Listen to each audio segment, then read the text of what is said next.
You ever notice how reality TV has become so popular that actual reality packed up and left the building?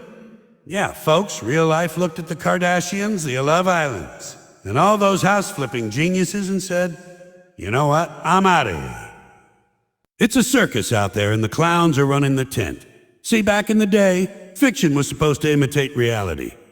Now, reality is desperately trying to compete with fiction, adding drama, lighting, fake fights, and confessional tears just to keep up. People are out there pretending to be themselves, acting natural for the camera, which is about as natural as plastic fruit in a fake kitchen. You ever watch these shows and think that these people are getting paid to exist badly? Yeah, that's reality TV. We've got dating shows where love is measured in screen time, survival shows where no one actually dies, and a makeover shows that tell you you're not good enough until a team of strangers glues a new version of you together. And we eat it up. Why? Because reality TV makes us feel superior. It's the modern-day Coliseum. Instead of lions and gladiators, we've got Botox and bad decisions. And the best part? It's called reality, but it's written, directed, edited, and scored to make sure you react the way they want. They call it unscripted, but somehow everyone cries right on cue. That's not real life. That's emotional karaoke. People say, oh, I love reality TV. It's so real. No, it's not. You want real? Watch your neighbor argue with his wife at 2 a.m. about a broken Wi-Fi router. That's real emotion, folks. No lighting, no theme music, just pure human frustration. Reality TV has turned us into voyeurs of the fake. It's proof that we don't want truth. We want entertainment pretending to be truth. We've turned authenticity into a product and sincerity into a performance. And now even our news looks like a reality show. People yelling, crying, competing for attention. Fiction didn't get jealous. It got left behind. Reality stole its script and ran away with the ratings. Reality TV isn't real. It's one of the biggest scams ever sold as entertainment.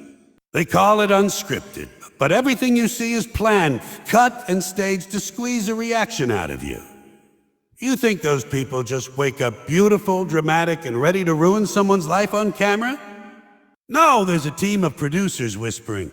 I'll say that again, but angrier and editors waiting to chop 10 hours of footage into 30 minutes of chaos. What you're watching isn't life. It's a Frankenstein version of it, stitched together with fake arguments, dramatic pauses, and commercial breaks. The magic trick of reality TV is making you believe you're watching something genuine. That's why they show shaky cameras, bad lighting, and people crying without makeup. So you'll think, this must be real. But every single second has been calculated. Someone decides who's the hero, who's the villain, who gets the redemption arc, and who gets voted off the island of relevance. They create conflict where there is none. Because peace doesn't sell ad time. The more people scream, cheat, and cry, the higher the ratings climb. It's emotional junk food. Fast, loud, and addictive. But it leaves you feeling emptier than when you started. You know what's funny? The more fake these shows get, the more people call them relatable. People watch a millionaire influencer throwing wine at someone and say, oh my God, that's just like me. No, it's not. You throw wine, you clean it up. They throw wine, they get a brand deal. The entire format feeds on illusion, on the idea that you could be next. That's the real hook. They sell you the fantasy that you too could be discovered, get famous, and escape your boring job if you just act a little crazy in front of a camera. It's not reality. It's a commercial for fame. And the people in it, half of them aren't even there to be themselves. They're auditioning for the next gig. They know the rules. Cry enough and you get sympathy. Fight enough and you get screen time. So what do you get? Manufactured emotion from people pretending to be natural. It's like watching actors who didn't go to acting school but still got paid to exist. And we keep watching. Not because it's real, but because we're addicted to seeing the worst parts of human behavior on repeat. We call it entertainment, but really it's training. It's teaching us to crave drama, to distrust calm, to value chaos over truth. The networks know it too. That's why they call it a reality. Because the word itself sells the illusion. People believe it because they want to. It's the same reason folks believe in political ads or miracle diets. It's easier to buy into the fantasy than face the dull truth. Reality TV isn't a reflection of society, it's a manipulation of it. It's a mirror that lies, showing us not who we are, but who they want us to be. Loud, fake, emotional, and always ready for the next episode. Society doesn't just watch reality TV anymore, it worships it. We've reached a point where exaggeration feels more real than reality itself. People don't want truth. They want spectacle. They crave those explosive moments. The tears, the betrayals, the dramatic music that tells them exactly how to feel. Authenticity has been replaced with performance, and somehow they're fine with that. We scroll past real stories of real people struggling, but we'll spend hours watching a millionaire cry because someone didn't like their outfit. It's a culture addicted to artificial emotion, a world where sincerity doesn't stand a chance unless it comes with a camera angle and a dramatic cut to black. Reality TV has trained us to confuse drama with depth. A person screaming on screen feels honest, but someone calmly explaining the truth feels boring. We've been conditioned to respond to chaos because that's what the screen rewards. Every tear is exaggerated, every smile rehearsed, every betrayal planned. And the audience eats it up like it's gospel. The more extreme the behavior, the more real it feels. Somewhere along the line, we stopped asking whether something was true and started asking whether it was entertaining. Truth became optional. Engagement became everything. You can see it everywhere. On social media and politics, even in everyday conversation. People perform their lives like they're on a show, chasing likes instead of meaning. They post emotional confessions, not because they're being honest, but because they know vulnerability goes viral. It's the same formula reality TV perfected. Take something ordinary, turn it into a spectacle, and watch the crowd applaud. We've built a culture that values visibility over substance. If it's loud, it must be real. If it's quiet, it must not matter. And the producers of this nonsense, they understand exactly what they're doing. They figured out how to package human emotion like a snack, easy to consume, impossible to digest. They don't want viewers who think, they want viewers who react. The faster you react, the more ads they sell. Every shout, every fight, every overproduced sob story is a tool to keep you glued to the screen. And the saddest part, it works. People talk about reality TV characters like they're personal friends. They defend them, argue about them, cry for them, while ignoring the fact that none of it is actually happening in any meaningful way. We mistake these performances for connection because we've forgotten what real connection feels like. Real emotion is messy and unpredictable. It doesn't fit neatly into 42 minutes with 3 A-B breaks. But the spectacle gives us something easier, the illusion of feeling. It gives us a sense of belonging without any of the effort. We tune in not to learn or grow, but to escape, to feel something safe and distant. Society doesn't want authenticity anymore. It wants the edited version. We don't crave truth. We crave entertainment that flatters our emotions while numbing our awareness. And that's how the spectacle wins. Reality TV is the mirror that shows us who we've become, a world obsessed with attention, illusion, and validation. It's not just about what's happening on screen anymore, it's about what it says about us, the audience.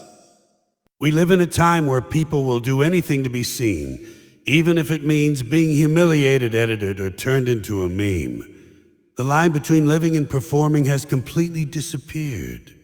Everyone wants their moment, their viral clip, their 15 seconds of fame, even if it costs them their dignity. We've traded substance for spotlight, and the spotlight doesn't care who it burns.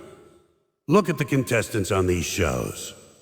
They don't care about the prize anymore. They care about followers. They know that being outrageous, rude, or controversial gets attention, and attention equals relevance. They've learned the unspoken rule of modern culture. It's not about being good, it's about being noticed. And that same mentality has spread to everyone with a phone and an internet connection. The real virus isn't stupidity, it's visibility. We all want to be seen, liked, and remembered, even if it's for all the wrong reasons. Reality TV feeds that hunger perfectly. It sells the illusion that fame is easy, that all you need to do is exist loudly. You don't need talent, skill, or purpose. Just the willingness to make a fool of yourself. That's the cruel brilliance of it. The cameras reward bad behavior and society follows the script. People start mimicking what they see, posting the real moments online that are actually rehearsed, filtered, and staged. Authenticity becomes another act in the performance. Even honesty has a lighting setup now. The truth is, we're addicted to illusion because it's easier than facing our own emptiness. Watching someone else fall apart distracts us from our own cracks. We laugh at their drama while ignoring the quiet disasters in our own lives. It's a cycle. Fake people pretending to be real for real people pretending to understand reality. Everyone's acting and no one remembers when it started. The audience and the performers have switched places. We're all part of the show now, constantly performing for invisible judges on the internet. What makes it even darker is that this obsession isn't accidental. It's manufactured. Networks and algorithms know exactly how to feed our egos. They study what makes us react, then give us more of it. Anger, envy, lust, outrage, all dressed up as entertainment. And we take the bait every time because it feels good to feel something, even if it's fake. Reality TV isn't a reflection of real life. It's a reflection of our desperation for validation. We've reached a point where illusion has become our comfort zone. People are no longer living. They're curating their existence for attention. The applause has replaced the truth. We don't ask, is this real? Anymore, we ask, how many views did it get? Reality TV didn't create that mindset. It just exposed it. It showed us that deep down we'd rather be famous than free, entertained than enlightened, and seen rather than understood. So when you step back and look at it all, reality TV isn't just a genre, it's a symptom. It's the byproduct of a culture that stopped caring about truth the moment lies became more entertaining. We've dressed up artificial emotions as authenticity, turned attention into a currency, and let the illusion of reality replace the real thing. The cameras may stop rolling, but the performance never ends. Everyone's chasing their own little spotlight, desperate to matter in a world that rewards noise over meaning. And that's the biggest joke of all. While we laugh at the people on screen for being fake, we've quietly become just like them. Reality didn't get televised, it got commercialized. And somewhere between the script and the selfie, we forgot how to live without an audience.